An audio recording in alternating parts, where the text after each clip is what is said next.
Hey, what's up guys? This is Nerds Failing at Things, and we're going to be doing the final video of the gameplay series of 10-Yard Fight. We're going to be playing at a Super Bowl team. So we're going to be in the Super Bowl now. And now, as I've showcased, I'm pretty good at the game. I'm not amazing at it, like I'm not able to beat the highest level difficulty 70-0, but pretty good. Sometimes. So now, the Super Bowl team, for whatever reason, is all in pastel pink. It's weird how they did it.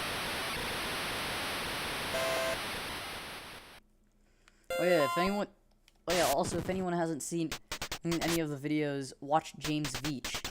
He's great. He replies to spam. He shows what happens when you reply to spam emails. I feel like I'm gonna get hit with a copyright strike now for randomly plugging James Veach. Even though, again, he's great. Also, I wish there was a way that you could just do a standard snap. You didn't have to do a shotgun every play.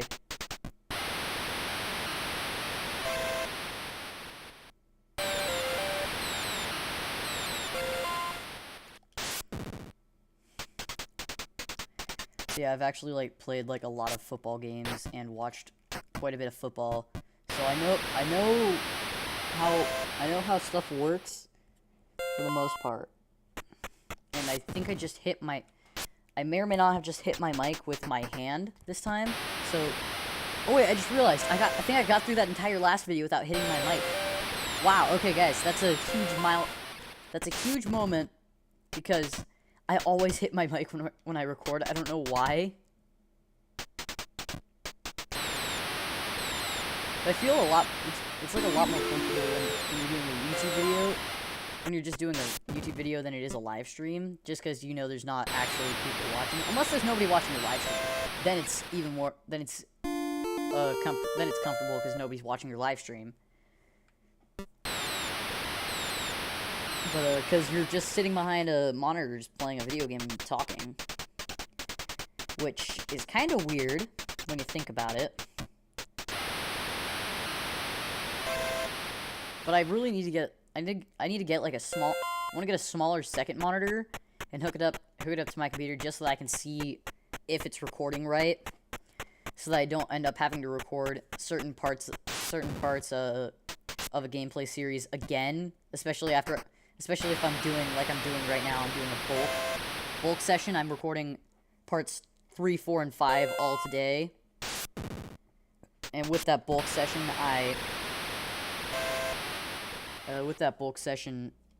it makes it hard. Well, for this game it doesn't, because it's not because it doesn't really matter as... What am I trying to say? It doesn't really matter doing a bulk session for this game because there's no really save points at all. But it matters if you're doing bulk on a game like Sonic Unleashed, because you'll save the game and unless you're save scumming all the time, which hate the idea of save scumming, really do. I'll only do it if I don't know. I'll have some exceptions if something goes really badly and all I have left, in a game with permadeath, if all I have left are my main characters, then I will save scum back to the beginning of the level, because there has to be at least some sort, because then it's impossible to win later stages because you have no characters.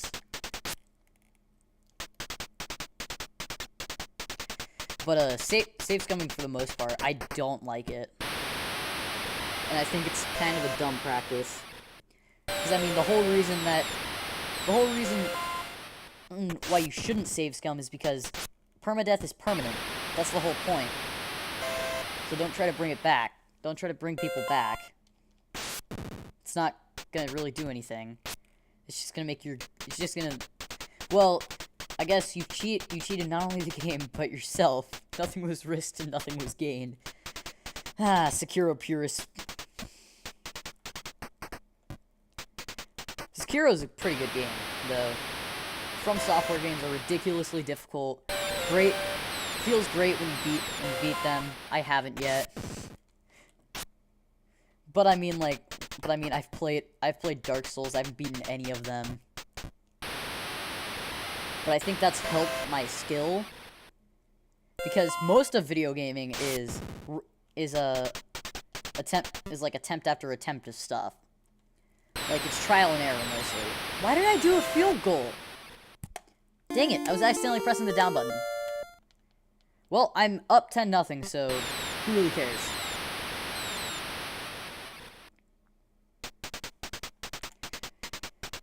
Okay, I kind of forgot what we were talking about. I kind of forgot not what we were talking about. What I was talking about. I think it was about save scumming, but I don't want to go back into that, because I have like a 10-minute rant prepared for it. But yeah, don't save scum, kids. It's really annoying.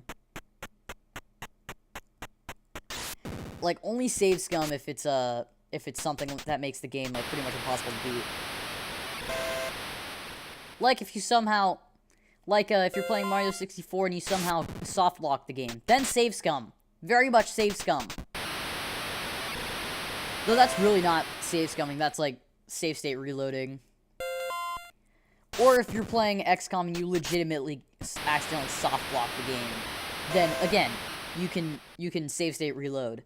And there's nothing wrong with that. Which, I've accidentally soft locked a couple of games. And I was playing, like, online, like, an online hack of a game. I was playing Sunshine, and so I'm playing it with another guy, and we make it to the last couple of levels, and I somehow soft locked the game. I don't know how, but because we didn't have any save states saved on Dolphin, because we're idiots, we had to start like the entire thing over. Or no, it was because we kept saving and not saving and continuing, which that's one of the reasons why I always do it, is because you never know when you're gonna get soft locked. And then there was one time where I'd gone through like a Mario and Luigi Bowser's Inside Story, went through the entire thing, got like halfway through the story, and I didn't realize, but I only saved a quarter of the way through the story, so I had to do everything again, and that took like 3 hours the first time, and it took 3 hours again. So that took 6 hours out of my life. Just for that part. But actually, Mario and Luigi Bowser's Inside Story, I'm definitely going to do a video on that, because that is probably one of my favorite Mario RPGs. Excluding the Paper Mario series, because Paper Mario is amazing. Except Sticker Star. Terrible, absolutely terrible. I don't know. I played it like 5 years ago, or whenever it first came out. Oh, and I thought it was fine. I never took the time to beat it, but I started it over for just a couple weeks ago, and I realized it's an awful game.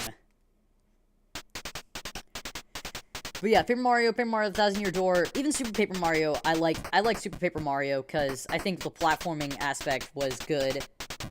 And I don't think it was one of those games on the Wii that attempted to use motion controls only.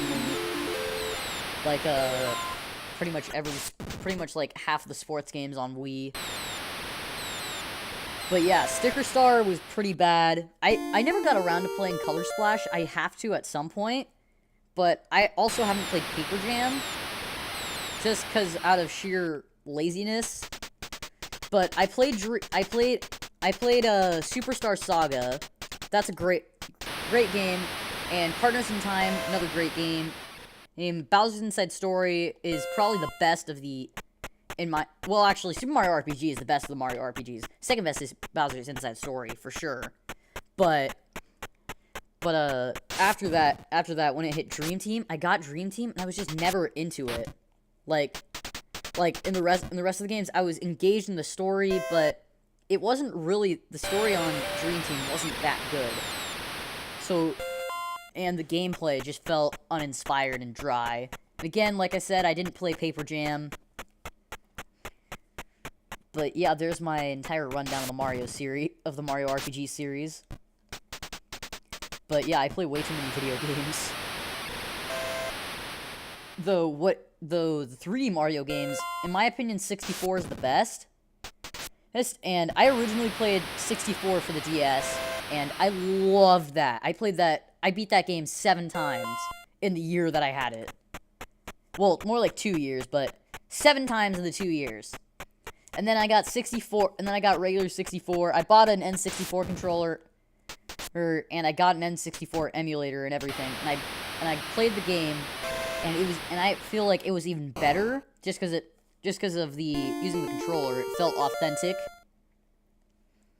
And then second for me would be Galaxy, because Galaxy is one of the best Mario games in general. Because Galaxy did so well with not overusing its motion controls, while its level design was impeccably amazing. And Galaxy 2 was pretty much the same thing. So I'd put third. Odyssey I would put fourth, because Odyssey was a great game. But I feel like it felt like more of a demo of what Mario games can look like on the Switch. Which it was still great. It felt like it played like a great game, but I feel like in the middle it just kind of got kind of stale. Like they went with the original Mario 64 for star getting, but they didn't do it as well as 64 did. But it was still good. It was still good. No, I'm not harshing on Odyssey or anything, because it's a great game. Like, anyone should play it if they ever get the chance. What I thought wasn't a great game was Breath of the Wild, contrary to many people's opinion. Now, before I continue this, it's because I'm terrible. It's because when I played it, I was terrible at puzzles. Like, I'd love it now because I can get the Master Sword very easily because I understand, like, all the puzzles. But when I played it, it felt mediocre. Like, the beginning was amazing, and the cutscenes they all showed were incredible. And the story was great. And then you get to the middle and you have to get the Master Sword and everything, and it's just really, really slow. But in the end it was all worth it. And I mean, it's definitely not one of my favorite Zelda games. Like, I think Ocarina of Time, Majora's Mask are definitely better than it. I never got around to beating Ocarina of Time 3D just because I had Ocarina of Time. Just because I'd played Ocarina of Time like 3 times already. And I never got around to the Majora's Mask 3D. But so for those games, I feel like they did better with not like trying to show off what the console can do, and just got into the nitty-gritty of the gameplay. Now again, Breath of the Wild was still a great game. It's just definitely not one of my favorite Zelda games. No,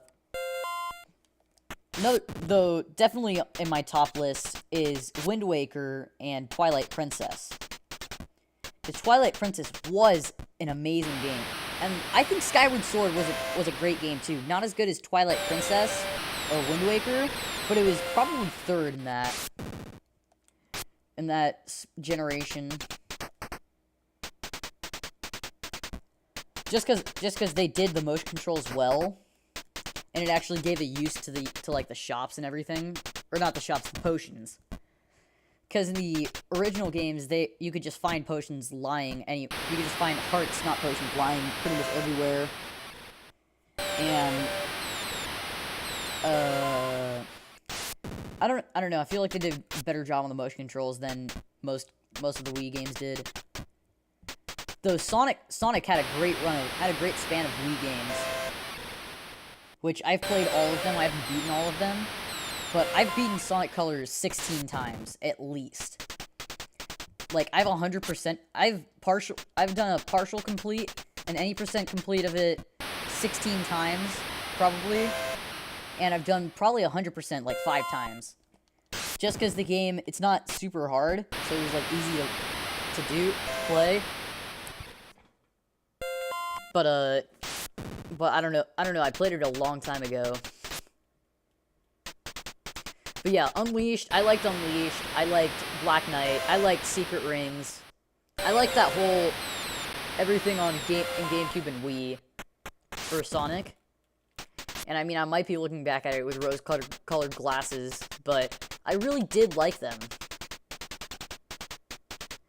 And the first time I played the original Legend of Zelda was, I got it on the Virtual Console.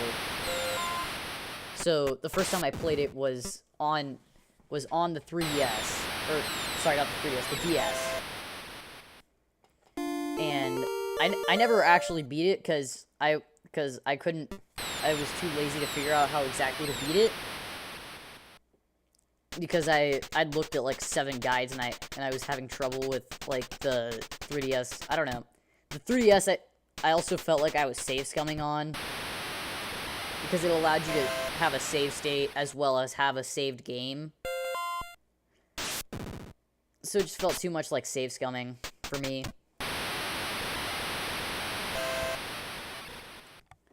But a game that gets harshed on a lot for only for the reason that they tried to that they made XCOM is Mario and Rabbids, and I think it was a great game. Like, I think that combination of Mario meets XCOM works. Like when they released the Mario Puzzle and Dragons combo. Oh, I really like Puzzle and Dragons, and I think the Mario Puzzle and Dragons did it pretty well. But like, I had the mobile game for Puzzle and Dragons, like a bit before that game came out, just because I found it on the App Store. But so like when I played that game, I thought the touchscreen mechanics were good. That they definitely should have utilized the touchscreen. That they definitely utilized the touchscreen like any reasonable person would.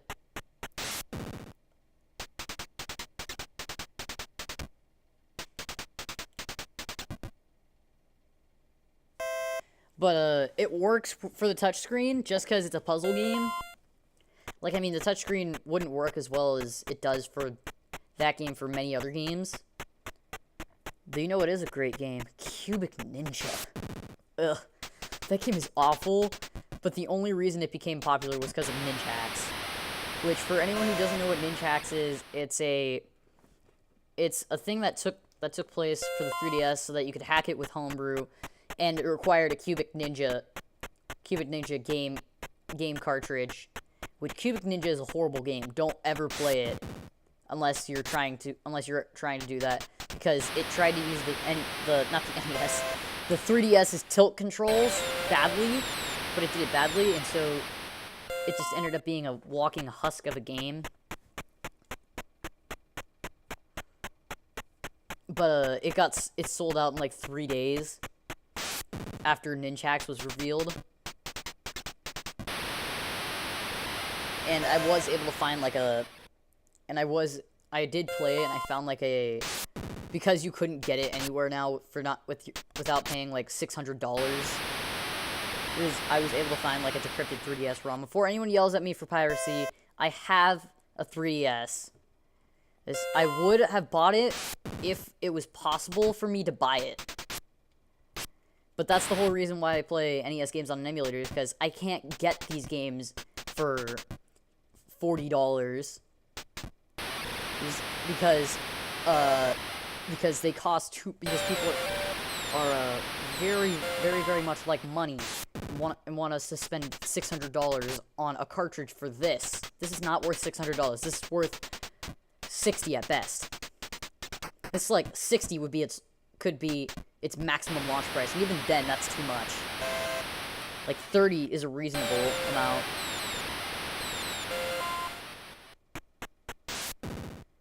Like, I'm not gonna pay $400 to get an NES and then pay another $400 to get one game, because that's just kind of ridiculous. I mean, I would like to start a collection of NES games, and I'm not gonna do that. It's just ridiculous. Like, if there's a copy of it for less than $50, I will pick it up. But now, for a game like Mario Bros, I will definitely pay any price for that, because that is a great game. Like, pretty much any Mario game I'll pay any price for, just because I'm a huge Mario fan. But I'd pay a lot more than most people would pay for Luigi's Mansion. Just because I love Luigi, and Luigi's Mansion is great. Plus, he gets money for completing when you complete the game. Unlike Mario, just gets a kiss. Man, Mario's getting scammed. Peach is freaking scamming him. It's like the Mushroom Kingdom's version of the Nigerian prince, only it's real. Well, it's like half real, half not. Mario goes and saves the Nigerian prince, and then the Nigerian prince gives him nothing for all his hard work. Oh, well, actually, sometimes he does get a piece of cake, so good. Alright, looks like that's the end of this video, guys. As we've just beaten it, and that's the end of this gameplay series. I really hope you guys enjoyed it, because I had a lot of fun making it, personally. And I think it's a pretty fun. This game is a pretty fun game if you are able to get it off of I get pretty much all my retro stuff off of Vim's layer, vim.net. It's a great site for retro ROMs. It's run for not for profit. There's little ads. There's an ad every now and then just so you can keep the site up. But like Vim, the guy who runs the site, I've helped him out fixing some stuff. Like there was one issue where I wasn't able to download disc 1 and disc 2 of Dragon Warrior. And so I pinged him on the message boards, and he fixed it right away. So like he's constantly monitoring the website, looking at the message boards. But just check it out, and if you can find anything that you like, download it, because it doesn't cost anything to download. But other than that, remember to like and subscribe. Comment down below what you thought of this video and your experience with Vim.net. Other than that, I'll see you guys later.